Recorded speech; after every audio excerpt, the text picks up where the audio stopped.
गगन जी योगी जी कह रहे हैं कि जब किसी अपराधी या डकैत का एनकाउंटर होता है तो समाजवादी पार्टी को बड़ा दुख होता है, क्योंकि ये उन्हीं के पाले हुए गुंडे बदमाश अपराधी हैं। बड़े दुर्भाग्य की बात है कि योगी जी जिनका एनकाउंटर कर रहे हैं वो तो बेचारे मासूम लोग हैं, और जिनका एनकाउंटर करना चाहिए वो ये रहे। कुलदीप सिंह सेंगर 28 मुकदमे, सुनते जाना आप।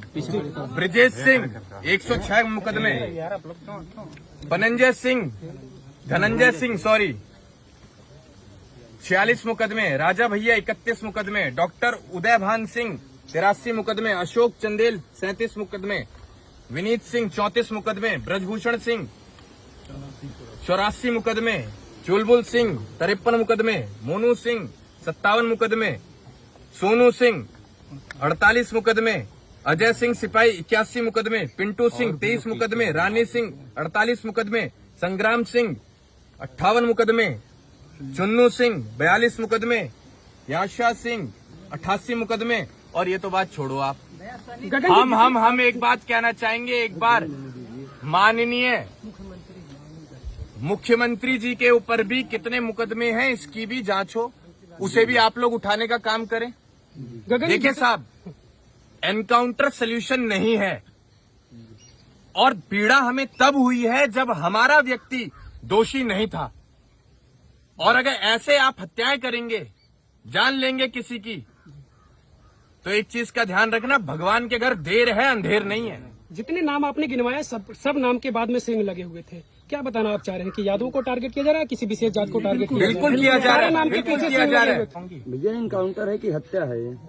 ये हत्या है, और एनकाउंटर का रूप देकर जी भैया जिसने हत्या किया उसके साथ कार्रवाई होनी चाहिए कि नहीं? बिल्कुल कार्रवाई होनी चाहिए। और हमें तो ऐसी भी सूचना मिली है कि कुछ अधिकारी ऐसे हैं जो प्रमोशन पाने के लिए जी ऐसी भैया घटनाओं को बढ़ावा देते हैं। भैया आप एक सेमिनार में बोले थे, आप एक सेमिनार बोले थे। एक और चीज हमें ये भी सूचना मिली है कि कई अधिकारी जी भैया पैरों पर गोली मारने का भी अपना रिकॉर्ड बनाना चाहते हैं। गगन सर, इस परिवार के साथ भैया क्या? हमें ये भी पता है जी भैया जी कि अब तक 56 वाला रिकॉर्ड तोड़कर वो एनकाउंटर में अपना भौकाल बनाना चाहते हैं कि हम सबसे ज्यादा एनकाउंटर करने वाले एनकाउंटर स्पेशलिस्ट हैं। एक सेमिनार में मैंने आपको सुना था कि अगर युवाओं का पसीना बहेगा तो उस जगह मेरी खून बहेगी। तो इसके बारे में आप क्या कहेंगे? यहाँ तो मतलब खून से खून दिख रहा है, इसके बारे में क्या कहेंगे? हम तो यहाँ मौजूद जो हमारे लिए हजारों की संख्या में लोग आए हैं, हम इनसे कहना चाहेंगे कि कभी भी हमारी करनी और कथनी में आपको फर्क दिखा हो तो हम आपके दरवाजे पर दोबारा कभी नहीं आएंगे। यहाँ हम नेतागिरी करने, राजनीति करने नहीं आए हैं। यहाँ हम सही मायने में पीड़ित परिवार को हिम्मत देने आए हैं, उनके आंसू पोंछने आए हैं। दूसरा सवाल ये है कि जब यहाँ से वो गंजी पर बताया था, गंजी और चड्डा पे वो गया था, तो और 2 दिन बाद जो फर्स्ट क्लास रहता है वहाँ पर उसकी पूछताछ की जाती है, तो उसके पास अचानक से रिवॉल्वर कैसे आ गया? जो है कैसे बरामद हुआ? ये सवाल उत्पन्न होता है। हमें बचपन से बताते आए हैं कि पुलिस जेबड़ी का भी सांप बना देती है। ऐसे फर्जी एनकाउंटर अगर आगे भी चलते रहे तो प्रदेश की स्थिति बद से बदतर होती चली जाएगी, और ऐसे मुद्दे सिर्फ राजनीति का रूप लेते रहेंगे और जाति हिंसा आगे बढ़ती रहेगी। आपके पास युवाओं की संख्या काफी ज्यादा है, तो क्या आप प्रोटेस्ट कर सकते हैं युवाओं को लेकर? मैं कह तो रहा हूं आपको, ये एक मामला नहीं है आज का। हाँ जी ऐसे तमाम घटनाएं रोज होती हैं। जी प्रोटेस्ट अगर होगा जी तो निस्संदेह देश में, न सिर्फ प्रदेश में, एक देश में बहुत बड़ा प्रोटेस्ट होगा कि ये सरकार विफल है प्रदेश चलाने में, देश चलाने में। और अगर ऐसे लोग गद्दी पर बैठे रहे तो ना जाने कितनी माओ की कोख उजड़ जाएंगी। आप लोगों ने डर बैठा रखा है, सरकार ने डर बैठा रखा है। कोई अगर आवाज उठाए, सही मुद्दों पर भी आवाज उठाए, तो आप उसे मरवा देते हैं। ये ठोको नीति कब तक चलेगी? कब तक चलेगी? गगन जी जब लूट कांड किया जाता है वहाँ पर पिस्टल लेकर अंदर लोग गए थे, डकैत लोग। योगी जी कह रहे हैं कि अगर उस पिस्टल से किसी निर्दोष की जान मार दी जाती तो क्या समाजवादी पार्टी उसकी जान वापस करती? आप हमें सबूत दिखाइए कि पिस्टल मिली थी और उसके हाथ में मिली थी। और जो रही बात डकैत गए हुए हैं, उनमें रही दिख रहा है बात कि अगर CCTV किसी की जान चले जाती तो क्या वो समाजवादी पार्टी के सुप्रीमो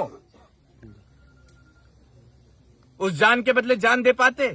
तो ये सवाल तो हम भी कर सकते हैं सरकार से। मंगेश यादव, जी आज इस घर का आंगन सूना हुआ है। अगर वो निर्दोष पाया गया पूरी जांच होने के बाद, जी भैया तो क्या योगी सरकार, क्या योगी जी दूसरा मंगेश यादव इस मां को दे पाएंगे, इस बहन को दे पाएंगे, इस बाप को दे पाएंगे?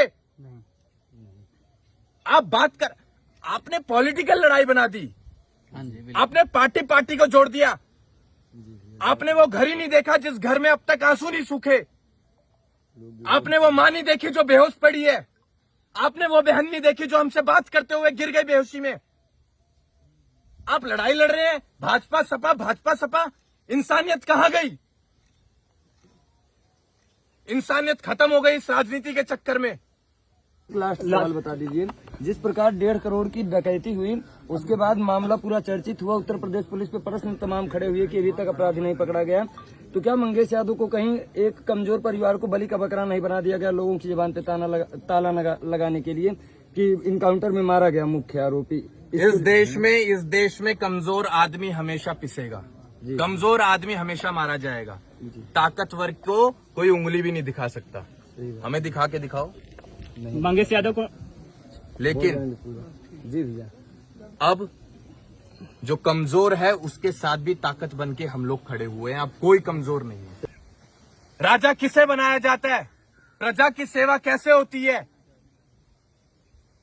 ऐसी घटनाएं अगर आज हो रही हैं